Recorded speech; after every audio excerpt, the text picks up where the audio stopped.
Welcome everybody to the patch preview for League of Legends. I'm Phreak and I'm here with Morello, and we're going to talk about some of the changes coming up in the next patch. So first off, we're taking some really big changes to Annie. What are the goals with that whole overhaul?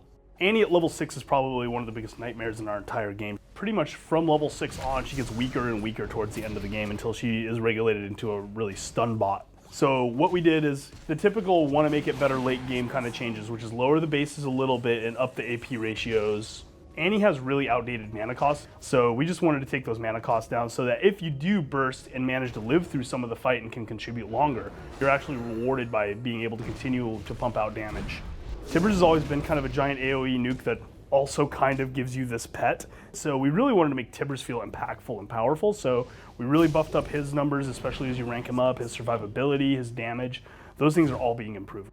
Alistair's been a hot topic since his remake a few weeks back. What are we doing with him this time?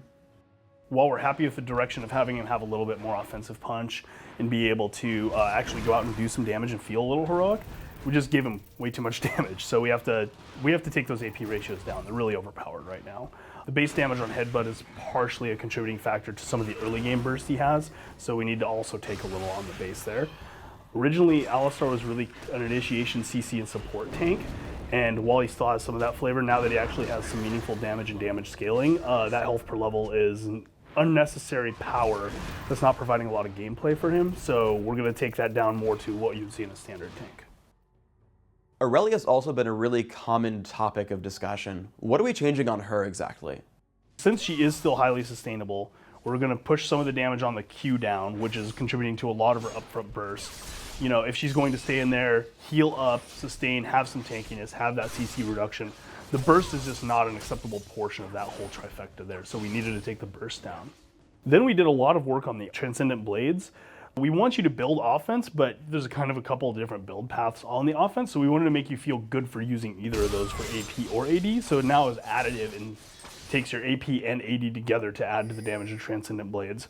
We didn't like how much Aurelia could essentially get into a combat, harass you, get you pretty low, and she could use her ultimate to farm a minion wave to get back to full health. Transcendent Blades now does half healing versus minions. It should do the full damage, so you can still farm with it. You can still use it to hit champions just as well. You can even still heal off champions. We just don't want you farming health off of minions with Transcendent Blades. We think that's kind of an interaction that's not terribly fun and is also causing a lot of power problems with Aurelia.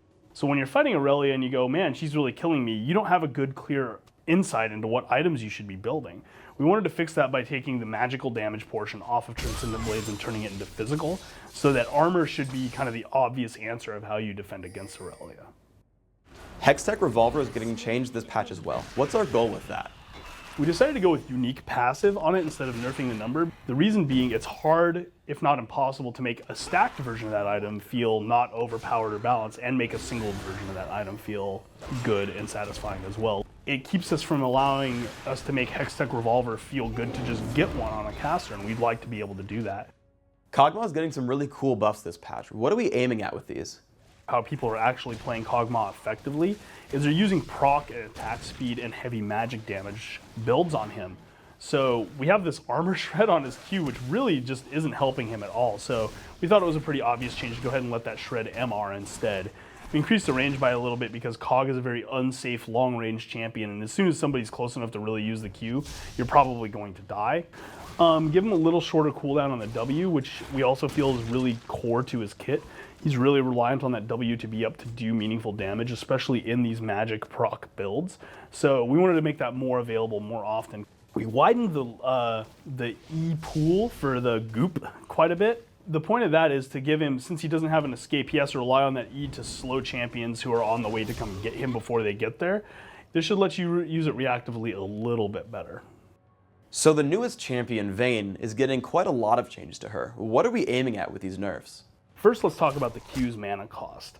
Right now, she can tumble in, shoot people, and harass exceptionally well, but she can do it very often because of that low mana cost. She's not using the resources other people are to trade blows with her a lot. It's hopefully going to feel really minor for Vayne players, but it's going to be noticeable over the course of 5-10 minutes of back and forth lane play.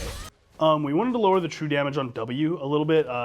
True damage percentage health, I don't actually think is a conceptual problem, but I think the number might have just been a little too high on that, and it's basically making it so in the mid game, and again, that kind of late laning phase situation, Vayne is actually pumping out a lot of damage, and with the safety of her being able to stealth in her ultimate, roll around, kind of get around and be a slippery character anyway, she was bursting just a little bit harder than we wanted to, so that was another place we could shave a little bit of damage safely.